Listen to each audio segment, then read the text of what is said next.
really a pleasure to be here, and I'm honored to be here at the inaugural event.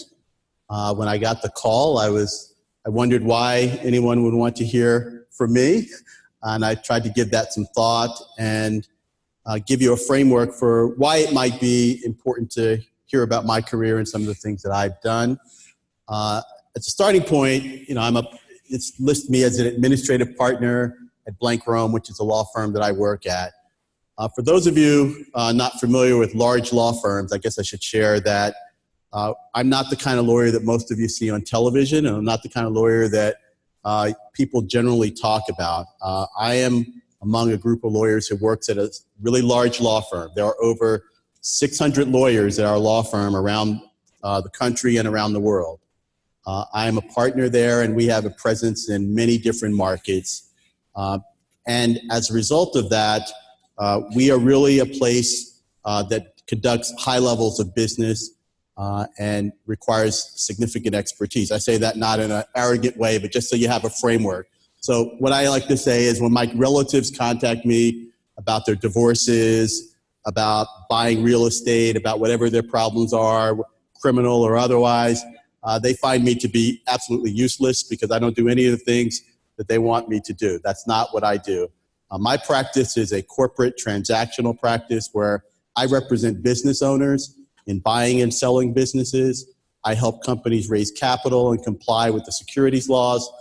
So if you think about, if any of you have ever looked at the Wall Street Journal or you watch the business news and you read about a big transaction where a large company is buying another company, or a couple of years ago, everyone was talking about the Google public offering where they took the company public. Well, those are the kinds of transactions that I work on. So with that framework, well, why would that really matter to you? And what I want to say to you is it's a career opportunity that many of you should consider and think about, because one of the important things about the practice of law is that you can combine your interest with the law.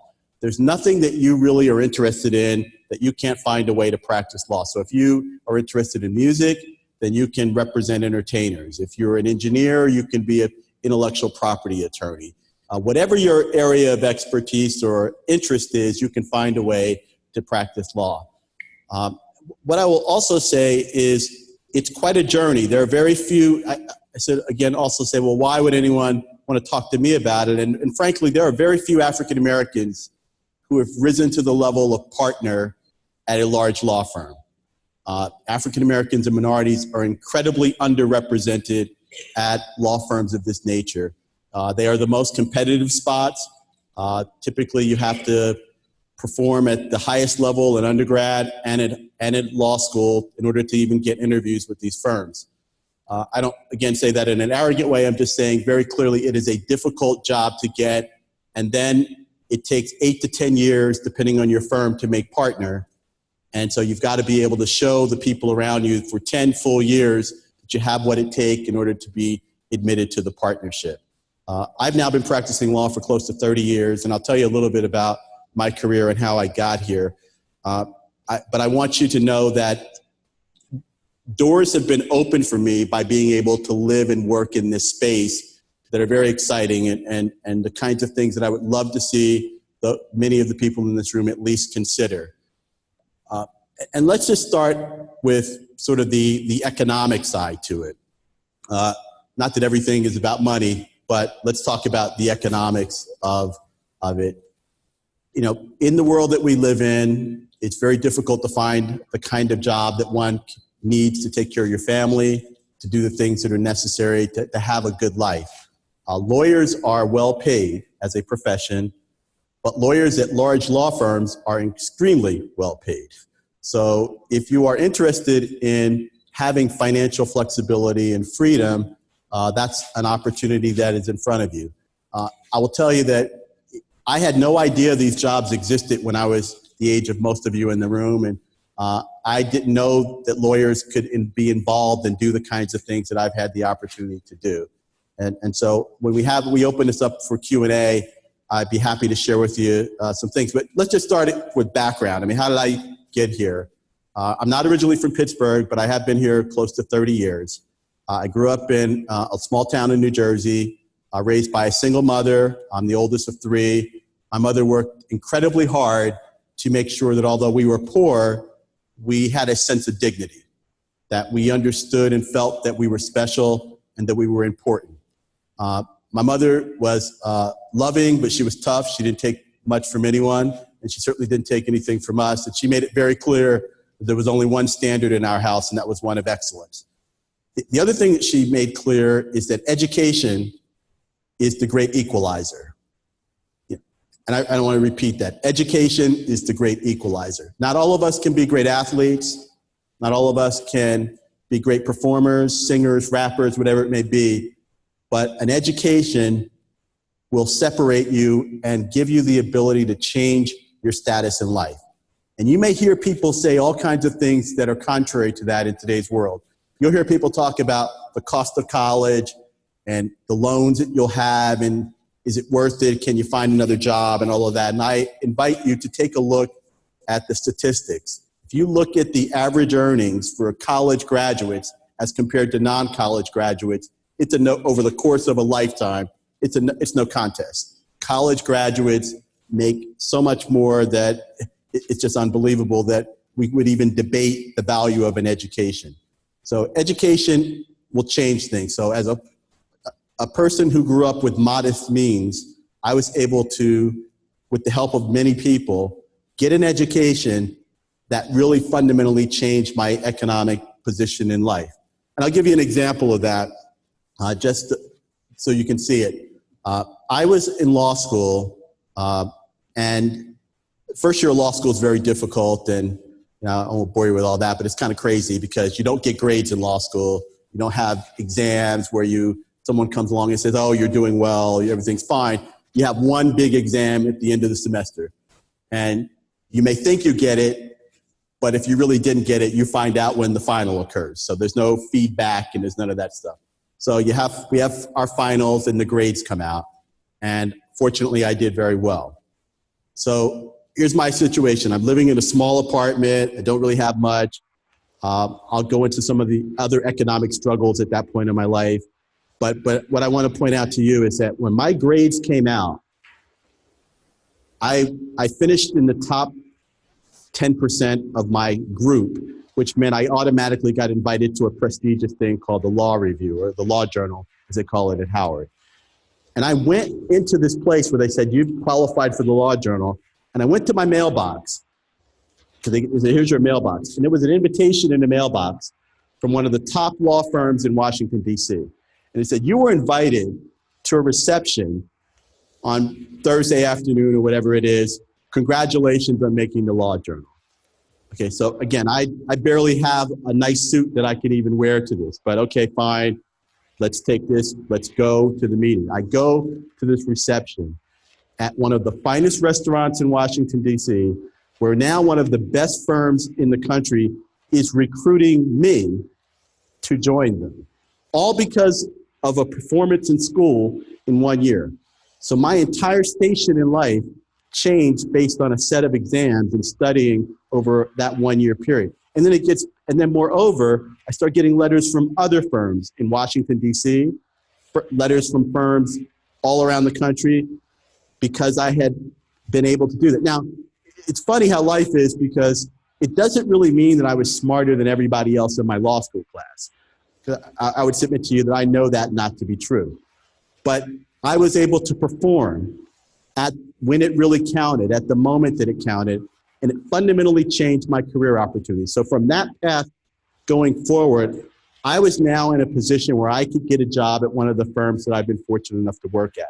And people who were in my class who were equally as smart as I am and equally capable, and many of who are fine lawyers today, never got that opportunity, because they arbitrarily make the determination that where I finished and the other people finished as compared to the other people meant I should have an opportunity that someone else didn't have.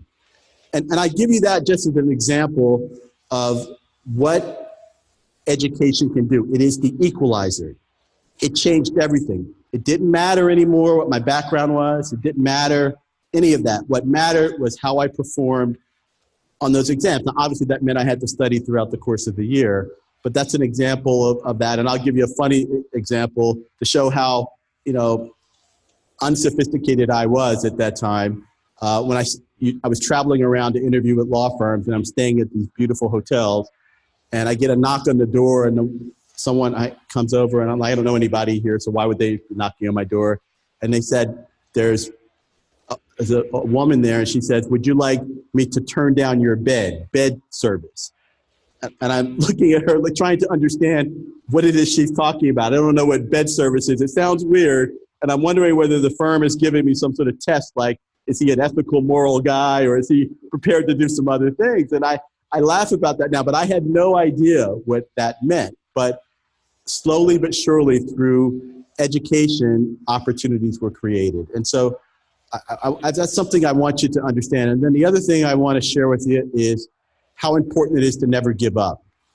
It was mentioned earlier that I went to Dartmouth College, and Dartmouth College, for those of you who don't know, is an Ivy League school. It's one of the best schools in the country, and I'm proud to be a graduate.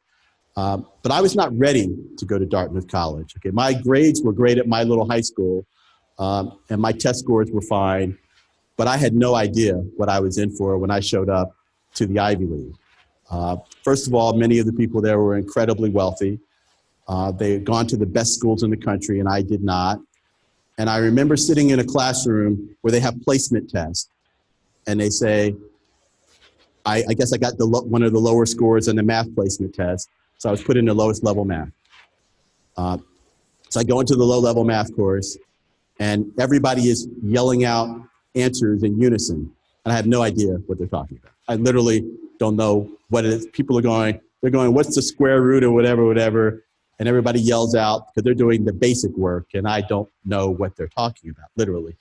And the lowest math at Dartmouth was calculus. That was the lowest level math. So I had algebra 1, I had algebra 2, I had geometry, and a little bit of trig. And here I am now in the basic, course for the slow people, and that's calculus. I have no idea what is going on, right? And I struggled. And I didn't have good study habits because the school I went to at high school didn't require much of me. So what that led to was a lot of tension, a lot of problems, and I was behind for the first time in my life. And when you really think about what it's like to be behind, especially when you've never experienced that, it's kind of odd. But then, by way of contrast, everyone in your family believes you've already made it. See, because when you get into an Ivy League school, the world is supposed to be mine now. I'm not really ever supposed to have to worry about anything ever again. Everyone's supposed to want to hire me, and life is good, and everything is beautiful. As fate would have it, it wasn't that beautiful. I had to step my game up in order to be able to compete there. And one of the things I want you to understand is you are better than you think you are, okay? No matter, you can do much more than you believe you can do when you're put to the test, because I was put to the test. And by my sophomore, junior year, the people who were far superior students to me when we started were my equals, and some of them, I dare say, I was better students than they were. And that's all because I had to decide fundamentally whether I was prepared to do the work. So I guess if there are big picture things I want to share with you is education is an equalizer. And secondly, you're better than you think you are, and never give up. You don't know what life has in store for you. And I want to share one other thing about the economics of this, and then I'll turn to some other matters. But when I graduated from Dartmouth, they let me graduate and walk across stage, but I owed the school money, so they wouldn't give me my diploma. So I walked across the stage, and when everyone else was handed a diploma, because my mother and our situation, we had owed the school money, they said, you'll get your diploma when you pay us, but we'll let you walk across the stage. But what I didn't realize at the time was they also were saying, you'll get your transcript when you pay us too. So I wanted to go to law school, but I couldn't apply to law school because I didn't have an official transcript. So because of money. So I'm in a holding pattern. So I said, okay, I'll go to Boston, I'll get a job, I'll work, and I'll earn enough money and to get my transcript so I can apply to school. And what I learned is this Ivy League degree that I had was not enough for me to get a job in many places. So I was walking around Boston handing my resume out to law firms now that, frankly, I wouldn't even consider working at, right? It's funny how the world works, but they were rejecting me. They would see this person and they said, well, no, why would we give you a job? Why would we give you a job? And I was shocked. I said, I have an Ivy League degree. I couldn't get a job as a paralegal. I couldn't get a job copying at the office. They wanted nothing to do with me. So I ended up taking a job in sales, and I worked really hard. And then I went to law school. And I went to law school at Howard. And I went to law school at Howard for two reasons. One, I had an uncle who was a law professor there, who was a role model of mine. But truthfully, Howard is a great school, and it has tremendous legacy, especially at the undergrad and the law school. But it wasn't a top-ranked law school. And I wanted to go to what I perceived to be a top-ranked law school. And it's an example that I want you to understand. You don't worry so much about rankings. Don't worry so much about what other people's perceptions are. Worry about excelling where you are, okay? Doing the best you can do where you are is always better than worrying about what other people are talking about in other grades. Because I had friends from Dartmouth who were going to Harvard and to Yale and to Georgetown and Pitt and all these great schools, and I couldn't even apply because I didn't have a transcript. But my uncle got the dean of Howard to look at my transcript, and they accepted me provisionally. They said, we'll let you come to school at Howard, even though you don't have an official transcript, if you can raise enough money by the end of your first semester to get us the official transcript. And although my uncle didn't tell me, I think he secretly was going to fund it and make sure that I got the money. But I ended up getting a job and working and being able to handle that also with the assistance of my then girlfriend and now wife. But I didn't really want to go to Howard. It wasn't my first choice because I was so caught up in prestige. But what occurred is it was one of the best things that I ever did. I went there, and for the first time in my career, I was at a school where I was a part of the majority. Okay. By way of contrast to Dartmouth, which was a very different experience, and the rest of my life was different. And I'll share two very interesting things about that. One is you walk into a classroom and you don't have any thoughts about bias, right? Like you always hear stories about this professor or this professor or this person, and there's none of that. You hear that they're tough, but you don't hear that there's a bias. But the other thing that might surprise you is I also saw discrimination against whites for the first time in a school environment, because although Howard is a predominantly African-American university, there was a significant amount of white students. And I saw for the first time discrimination against students based on how they look. And it was, in its case, discrimination against the white students. Many of the African-American students were saying, why are you here?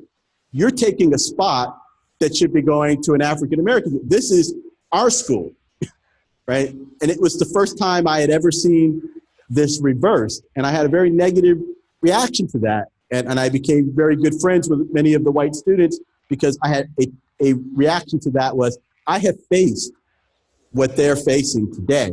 I've been that person, and I didn't like it at all. And I'm not going to be in an environment where that's inflicted on others. If you are going to advocate for diversity, right, as a school or as a person or as a family, diversity means you have to embrace diversity when it goes both ways, right? And I look at that now at a law firm environment as I'm in charge of our office.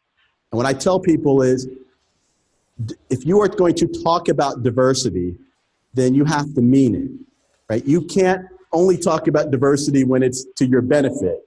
Diversity is diversity. And so you have to embrace it in all forms.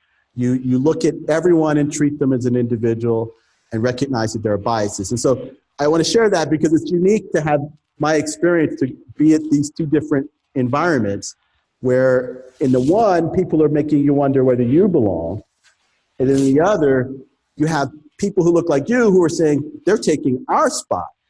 And both paradigms are wrong. What we ought to be looking at and evaluating each other from a perspective of that we're all individuals and we're all trying to get what we're trying to get and do the best that we can. And so Beyond that, I'll just share with you that, I've been very fortunate as a lawyer. And one of the reasons that I've been fortunate is people have believed in me. And so I think there are a lot of people in your lives that believe in you. And it is important that you identify those people and you use them as a resource. I find that young people are, and people generally, but certainly young people are reluctant, in my experience, to seek help. They view it as a sign of weakness. Like, I can do it on my own. My own children were that way. I would say to them, well, we know someone here who can help you. And they viewed that as, I want to do it on my own. And I don't need your help, mom and dad. I want to do it. I want to make my mark. Well, you need to really get beyond that, because life is about relationships, okay? And if there's someone who is willing to help you, accept that help and learn from them. And even beyond that, seek out help. If there's someone who is doing what you want to do, right, call them up, get their email address, reach out to them.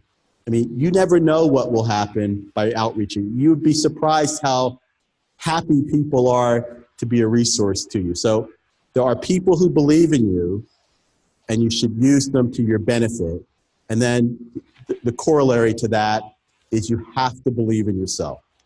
Okay, the best bet that anybody will ever make is on themselves. Okay, I mean, clearly, you have to bet on yourself. If you think about the most successful people in any sport or in any profession, if you really were to read their life story, you'll find that there was a moment where there were doubters all around, and they had to make the decision that, I believe I can do this, right? That's the best bet you'll ever make. You always bet on yourself, okay? And if you remember nothing else from this presentation, in my mind, if I could only get you to remember one thing, it would be that you have to bet on yourself. You have to invest in yourself. When I was a young person, we had like elections in kindergarten. Who knows why anybody ever has elections in kindergarten, but for class office, whatever they may be. And they would tell us, you don't vote for yourself. Like that was, they would tell you like it was improper to vote for, like it was somehow, you shouldn't do that. You should be elected by others, but you should not vote for yourself. Absolutely the worst advice ever. You should always vote for yourself. If you don't believe in you, if you're not willing to invest in yourself, why would anybody else vote for you? Yes, you vote for yourself. You advocate for yourself. You believe in yourself. When times are difficult, you trust your judgment. You seek help, but you believe in yourself. And that's an important thing. And whether it's law, whether it's sports, whether it's music, whatever it is you choose to do, you have to believe in yourself. And in my life, one of the things that I will say is, people say, well, why would anyone ask you to speak? And I don't like so much to talk about myself. There's probably more talking about myself than I've done in a long time. But what I will say to you is, I talked about the road to make partner. What I didn't tell you is, in the history of the firm I joined, there had never been an African-American partner who started as a first-year associate and made partner. That firm had been around since the late 1800s. Never had it happened. So when I started as a first-year associate and said I wanted to be a partner, without even saying it, everyone was sort of going, that's just not going to happen, right? And I made it, right? And I made it not because I'm so great, although I'm not too bad, but because I believed. I did not listen to the doubters. I didn't listen to everybody saying, you can't do it. I decided, let's just take this 1 year at a time, right? Let me just be excellent one day at a time, right? And if I'm excellent one day at a time, then maybe I'll make it. And if I don't make it, I'll still be better for the experience. Well, I made it, and I made it easily. And I've been a partner ever since at every firm that I've been at. And then another claim to fame, and again, I don't say this in a bragging way, but that's why I think people want me to share this, or they wouldn't ask me to be here. When I joined another firm called Reed Smith, a local Pittsburgh firm that is well over 1,000 lawyers and offices all over the world. And I became the first African-American managing partner of that firm in their Pittsburgh office. And it's funny when you do something like that, because I'm in my I'm 56 now, soon to be 57. And it's kind of odd to sit here and say that I know that when I pass away, in my obituary will be the first African-American managing partner of the Pittsburgh office of Reed Smith. I mean, I know it's there. It's like, and it's kind of an odd situation, but it never occurred. And I was proud to have that, and it's great. But what I also share with you is that you should never be satisfied with where you are in life. I mean, whatever your accomplishments are great, and I want you to pursue and do great things, but don't get satisfied and don't get too comfortable in where you are, because you have to keep striving. That's yesterday's news. I know it's in my obituary and I know it will be there, but it's not what drives me. It's not it's never something I wanted, and it's not something that I care that much about in the final analysis, because it's the past. So don't get too comfortable, because when you get comfortable, that's what happened to me when I was telling you the story about Dartmouth. I got comfortable. Everybody else in the world told me that I had made it. My life was set. You're in the Ivy League. And I got comfortable. But life gave me the rude awakening that there's more to it. You have to keep striving. And you want to keep striving and keep striving. And then the final thing I want to share, and I'll be quiet and open it up for questions, is that I said education is important. Being a lifelong learner is also important. Education doesn't end when you leave school. Okay, it just begins. I mean, in my profession as a lawyer, we don't learn how to do anything in law school other than really think in a certain way. We're not like doctors. Like when a doctor graduates from medical school, a doctor has been in the emergency room, a doctor can diagnose patients, a doctor can perform exams. Law school, you graduate, you're just someone with a law degree. You don't know how to practice law, you don't know how to file a case, you don't know how to represent someone in a deal. And in fact, you're not even going to be permitted to practice law if you don't pass the bar exam, which is a test that all lawyers have to pass. And then when you get the job, you don't know anything. And so you then continue to learn and learn and learn. And so in order to stay good, I have to learn constantly. I have to continue to reinvent myself. The laws change every year. The approaches change. The world changes. Think about how important technology is today as compared to what it was 30 years ago, how much things have changed. Whatever your profession that you choose, just understand that lifelong learners are the people who excel in life. People who stop learning, stop growing, and stop achieving. So you must continue to learn, and you want to be learning on the last day. If you're always learning and gathering information, you'll have a great advantage over others. So long-winded, rambling message, but I hope that some of that has been helpful, and I'm happy to answer any questions any of you might have. Yes, ma'am. As someone who came from modest means to rise up to a prestigious role, do you have any advice for anyone to do around like that, as far as making a good example or an impact?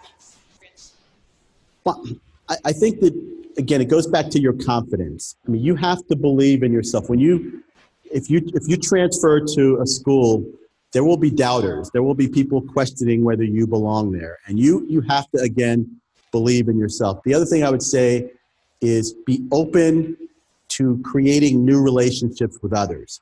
People who have been there before you will help you, and you should make and take advantage of that. You should not assume that people don't want to help or because you're new.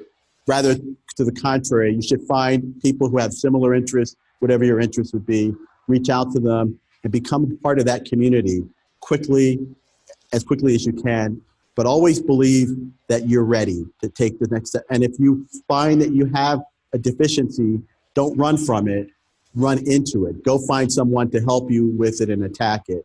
But again, it gets back to confidence. You have to believe in yourself. You have to, and if you believe in yourself and you reach out to help, you'll always be in good shape, because there'll be professors, there'll be programs, there'll be people who will help you.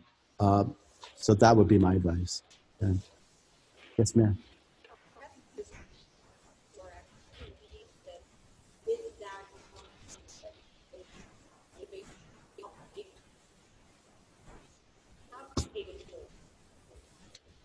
Yeah, the question is, do I feel an obligation to mentor others and to pay it forward? And absolutely.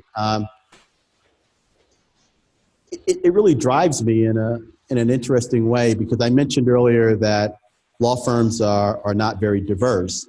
And so I find it's troubling that although I've been doing this for 30 years, the numbers haven't improved as much as I would hope. So I take pride in mentoring and helping people and trying to be a resource to them. I work with a number of organizations and make presentations and speak and talk to people. I think in the local community, I think the lawyers know that I'm accessible. They can reach me and they can talk to me about my path. Everybody's path is different. And I'm involved in activities and nonprofit organizations that I believe are helpful. Like for years, I was affiliated with the Urban League in Greater Pittsburgh, and for a few years, I was the president or the chairman of the board of the local Urban League, and that was a way to try to find ways to make an impact. But yes, I think all of us have an obligation to pay back, because none of us got here on our own. I mean, it's kind of interesting when you really look at successful people. Most of them give the credit for their success to others. And when I was at the law firm, there was a partner there who took me under his wing. He didn't have to. He took me under his wing and said, I am in charge of your career. I'm going to make sure you get the things that you need to be a great lawyer. And he did that for me. So I try to do that to others. So yes, I think we all have an obligation to share with people the things that we've learned, because it's not easy to be successful, however people want to define that. But I know it's impossible without the help of others. Yes.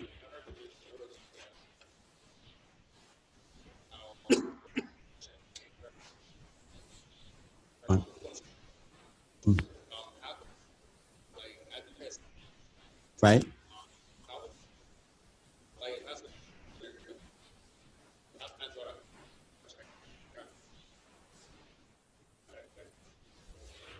Well, the beautiful thing about law is you can have any kind of degree and go to law school.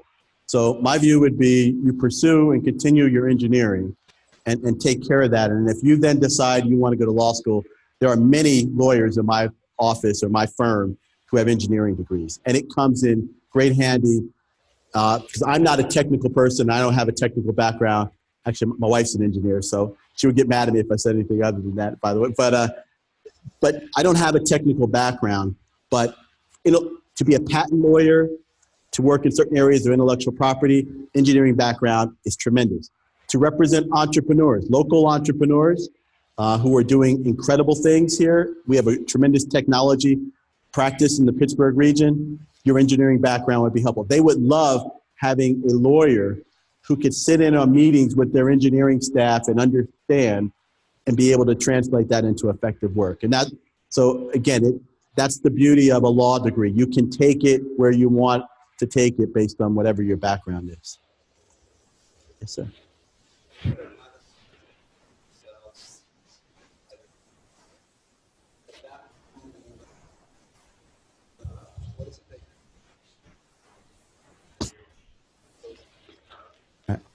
Well, I have to say to you, it was a rude awakening to be that far behind, and it took some time to adjust to it. So I'm not going to say I handled it as well as I probably should have handled it. But over time, what I finally concluded is I had no choice but to compete. And one of the things that everybody has different motivators. One of my motivators, I'm not necessarily proud of it, but it's just factually true, is fear of failure. Like I'm just not with failure. I mean, and having said that, we all must fail.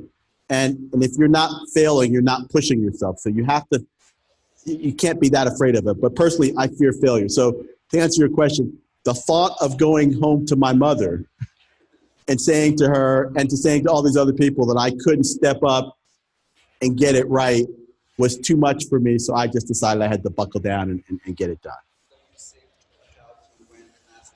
I didn't seek help as soon as I should have, but I ultimately sought help. and managed to get through it. It was difficult. And I think to my chagrin, I decided also I was not taking any more math classes at Dartmouth. And so I had to satisfy my science requirement by doing some other things. So it wasn't my best moment, but I want to be truthful with you. But it was a moment where I did step up and realize that I had work to do and I could embrace it. But if I had to do it over again, rather than being embarrassed and shocked about how far behind I was, I would have sought help immediately. So if I could give the old James advice, it would have been when you left that classroom, when everyone was screaming out the answers in unison and you had no idea what they were talking about, you should have gone to see a tutor at that moment and at that time and not let it build. But I was confused.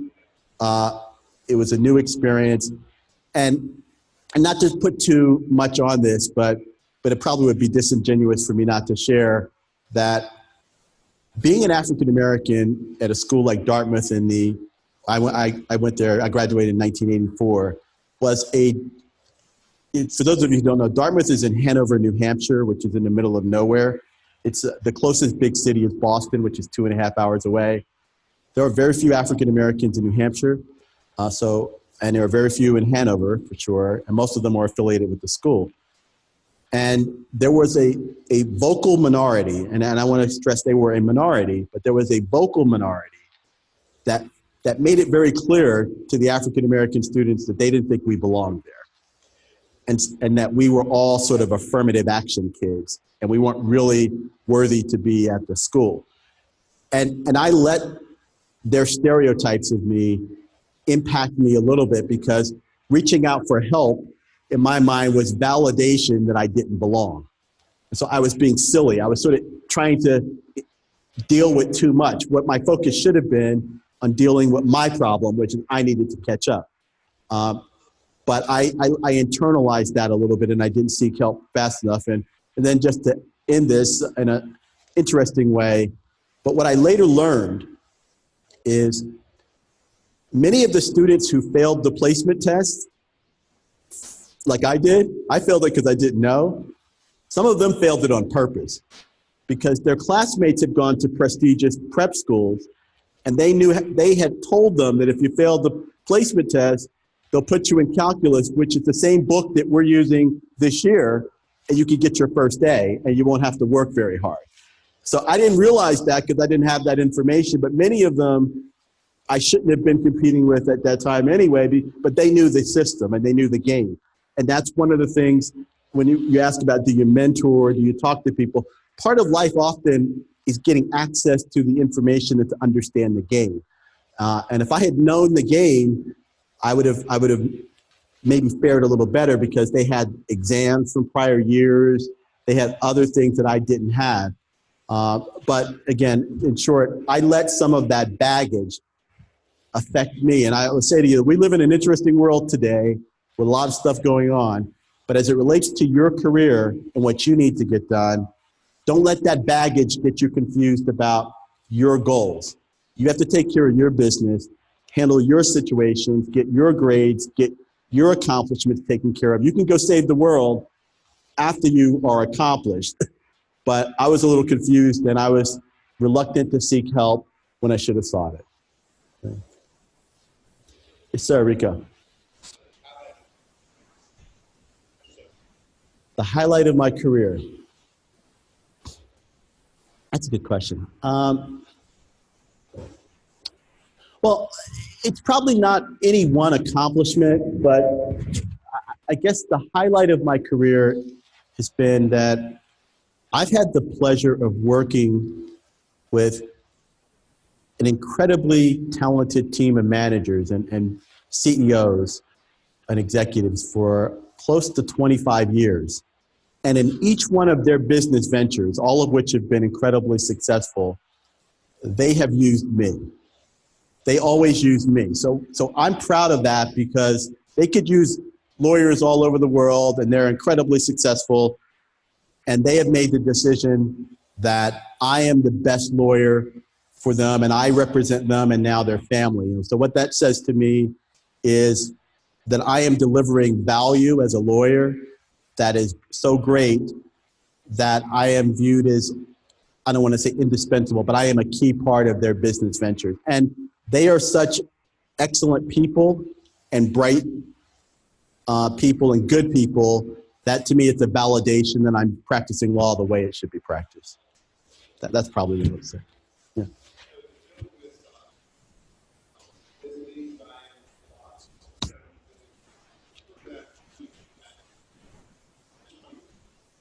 What I make? Well, that's an interesting question. I don't, it's hard to say because we don't make a percentage of the deal as a law firm. We bill on an hourly rate. We charge rates, right? So each lawyer has an hourly rate and we charge that. I mean, I guess I would say to you that on a transaction of, that size, I would imagine that the total legal fees were probably in the $15 to $20 million range, right? That would be paid to the firm. Now, that's not paid to me, but that would be paid to the firm. But hourly rates, are, since you brought that up, I'll just share with you, and I don't say it in a just a bragging way or a factual way, but hourly rates are an indication of how good you are at your job and how much of an expert you are at what you do. So when you're starting out early in your career, your hourly rate's lower, and hopefully the more experience you get, the higher your rate gets. And for top level work, my hourly rate is close to $1,000 an hour.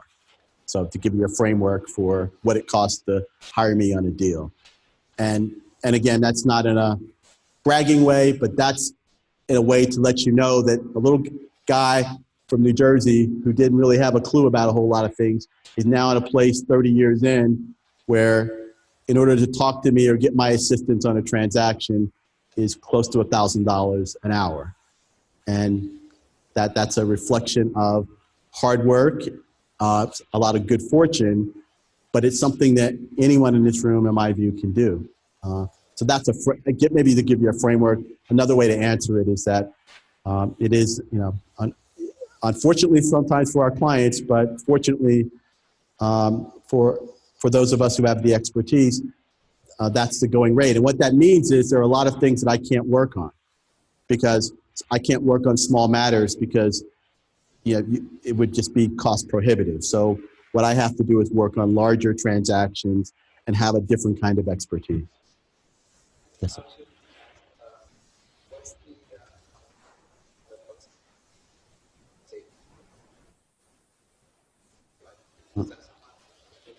No, it's no lowest, I'm a business person and an entrepreneur, and my firm is entrepreneurial. So we work with companies, we work with really, really large companies, but we also work with entrepreneurs. We work with emerging companies because we enjoy doing that. And we work out arrangements with them where we can assist them. So I work with people who are starting their first company, and then I work with companies that are, have billions and billions of dollars of revenue. So we as a firm will work with entrepreneurs because if you really think about it, today's entrepreneurs are tomorrow's future business leaders. And so it would be foolish for us to say we're not going to work with entrepreneurs, but we try to work out special kinds of billing arrangements with them. So if it's a good idea or a good company with strong management, I think firms like ours will talk to you. Right. Yeah. Like CMU spins off a lot of companies in this area, and I've worked with a number of those companies over the years. Okay. You mentioned having to go to Boston, working in sales, we're out of the hospital, working at take off your as an individual who in education. Could you speak a little bit how, some people envision their education being very linear. We'll do 4 years here, we'll do 2 years here, we'll go on to a doctorate program. I came across a lot of individuals that kind of have that pause and go into the workforce or go make some money, go deal with some daily situation, and then they struggle to return back. Right. Could you talk about how you had set a goal or you had something or a passion in mind that wasn't going to change regardless of how long you had to do during that pause? Right. Well, that's a great question. And I think that's a tough question in my case, because it was possible in truth that if I had found the right opportunity when I was in Boston in terms of being a business person, doing sales, it's not out of the question that I might have decided to just go ahead and do that. As fate would have it, I just didn't find that position. And so I guess the easiest way for me to say is when I was not satisfied with what I was able to find, it made it clear to me that I needed to go back to the original plan. But I was open while I was in Boston to finding another opportunity, because unlike, I will say to you that I did not grow up thinking I was going to be a lawyer. It was a possibility. It was one of the many things that I might have done, but it wasn't the end all be all. I mean, once it was clear I wasn't making the MBA, I was open to a lot of things, right? And one thing I want you all to be open to, in addition to the law, is being entrepreneurs. Because one thing that is, it's always nice to have your own company and your own business if you can do it successfully. You won't lay yourself off, right? You're getting more than just a salary. You're creating value. So if you look at the richest people in the world, all have their own businesses, right? So you look at Bill Gates or whoever it may be, and I didn't consider that as much because they weren't role models. And another thing is that I didn't consider it because no one told me about that path. I didn't learn about that path until I became a corporate lawyer. And then I realized, wow, you can actually do this. So I help people do things. So as you know, in addition to law, I would say to each of you that consider or think about ways that if you have ideas or concepts or things that are important to you that you think are valuable, consider that path as well. Because the entrepreneurial path and the small business owners, you create wealth. See, you create wealth at a different level than other people. I mean, you create generational changing wealth. Like when my practice ends, I can't pass it to my kids. I have 3 very capable, bright children. None of them are lawyers. Even if they were lawyers, it's not clear that I could take my practice and just give it to them. But if you own your business, you're creating generational wealth. And so I flirted with some of those concepts over the years. So I will say that, so it's not clear that, but what I will say to you, maybe as a better answer, is if the reason you're stopping your education is to deal with special circumstances, then you have to have the discipline and the belief to get back to where you want to be. Because, and you have to have that belief, because I think what happens to people is the detractors. There are always people who are doubters, who are telling you, okay, well now you've been out too long, or you should go do something else, or is it really worth it going back there? You're doing fine. And I would say, you have to sort of ignore the doubters. In sports, one of the best things you can have in sports is like a short memory, right? Like if you're a basketball player, if you're Steph Curry and you miss your last 10 jump shots, you can't be thinking about that when you take the 11th shot, right? You have to forget the ones that you missed. You got to keep going. And that's what that's where you have to deal with detractors. When people doubt you, you got to put them back there. You can't think about them. You have to think about the future and being successful. And so if it really is your goal, you just got to hang in there. You got to believe that it's worth it. Yes.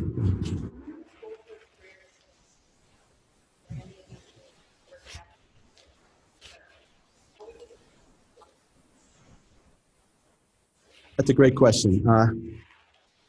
The question is, how did I get comfortable being a minority? And the person asking the question is a woman who's pursuing a profession that's largely a male-dominated profession. I think, first of all, a belief in yourself, okay?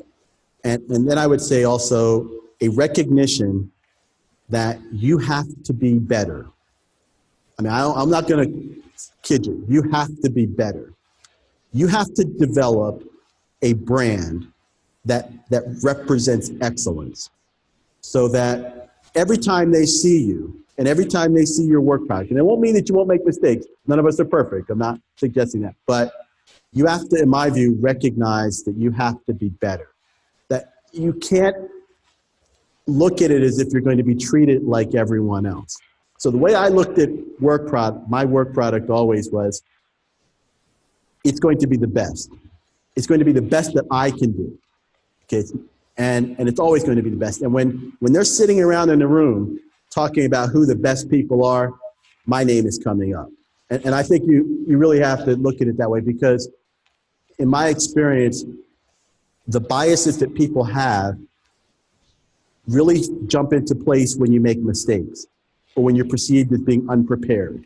So I think if you go down that path, you have to be prepared to do the extra work. But I will tell you there's some good news in all of this as well, because if you are able to get over that barrier and do that great work, everyone that you're dealing with will remember you. See, so in my world, as a corporate transactional lawyer that's an African American, and there still aren't many of them around the country, so when I go to big firms in New York, it's very common for people to hand me stuff and ask me to make copies, right? Because they don't have someone who looks like me. It doesn't process. Every time I walk into a room with a white colleague, they assume I'm the associate, not the partner, right? But once they figure out that I am the partner, they remember me if I'm good. And so what I would say to you is, recognize and understand that in a male-dominated profession, if you are good and excellent, you will be remembered, and you use that memory, that brand that you're creating, and you leverage it to your benefit. And that's really the only way that I know to approach it. Yeah. Yes, sir. Yes.